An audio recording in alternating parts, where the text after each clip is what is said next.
আসসালামু আলাইকুম ভিউয়ার্স, এই যে দেখতে পারতেছেন সাত ফাউন্ডেশনের আরেকটা বিল্ডিং।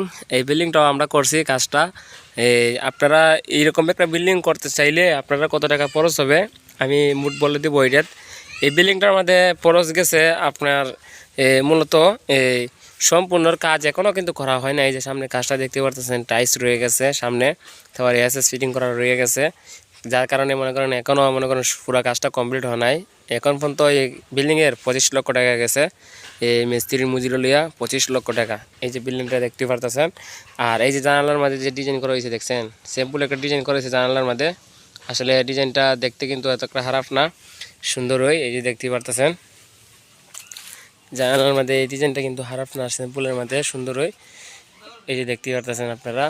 আর যাই হোক, আপনারা আমি বলি আপনারা এই বিল্ডিংয়ের ভিতরে কিতা আছে, যে 4টে বেডরুম আছে। 4টে বেডরুমের মধ্যে সামনে 2টি মাস্টার রুম, আর একটা ডাইনিং আছে, একটা কিচেন আছে, একটা টয়লেট আছে, আর সিঁড়ি কোটা তো আছেই সামনে।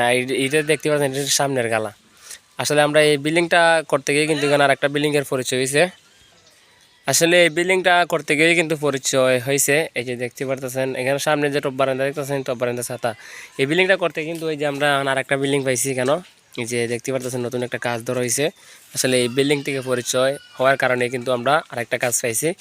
আর যে আপনারা দেখতে পারতেছেন যে বিল্ডিংটা, এই বিল্ডিংটা প্রায় 25 লক্ষ টাকা খরচ হয়ে গেছে, এখনও কিন্তু কাজটা কমপ্লিট হয় নাই। কাজটা কমপ্লিট এখনো হয় না, সামনে টাইলস করা রয়েছে বাকি।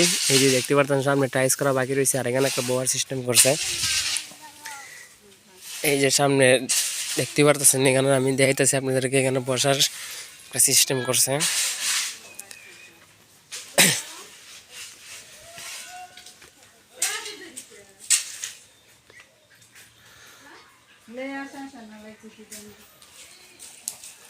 আরেকটা জিনিস আপনাদেরকে বলি কেন, এই যে প্লাস্টিকের দরজা না, এটা কিন্তু স্টিলের দরজা।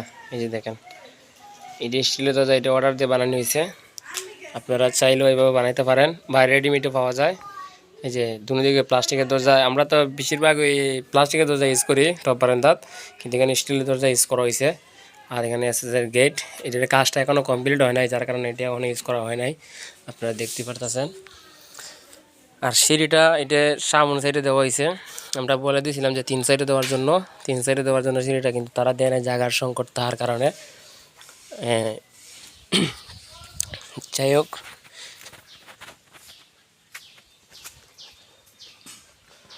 বেশিরভাগ এক ধরনের গ্রাম অঞ্চলের বিল্ডিংগুলো এইভাবে ডিজাইন দিয়ে করা হয়। প্রত্যেকটা গ্রাম অঞ্চলে বিল্ডিং এইভাবে করা হয়।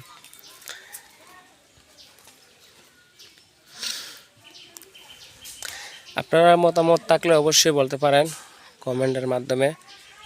আপনারা আর যদি কোনো মতামত থাকে অবশ্যই কমেন্টের মাধ্যমে আমাদেরকে বলতে পারেন, আমরা যে কোনো বলে দিতে পারি। আর এটা হলো 7 ফাউন্ডেশন, একতলাই হবে, এটার কারণ আর দ্বিতীয় কোনো হবে না, যার কারণে উপরে কলমের রডও কিন্তু রাখা হয় নাই, সাদার লগে একবারে মিশাই দেওয়া হয়েছে। মানে সাদার লগে সাদালের আগে একবারে রডটারে ভাঙ্গা দিয়ে ফালাই দেওয়া হয়েছে আর কি। যাই হোক ভিউয়ার্স, আজকের জন্য ভিডিওটা এখানে শেষ করলাম। সবাই ভালো থাকবেন। ভিতরে ঢুকতে পারলাম না, এই যে মাজন আছে, মাজন বাড়িতে না, যদি বাড়িতে থাকতে তিনলেটিকে ভিতরে ঢুকতে পারতাম, ঢুকে আপনাদেরকে দেখাইতাম।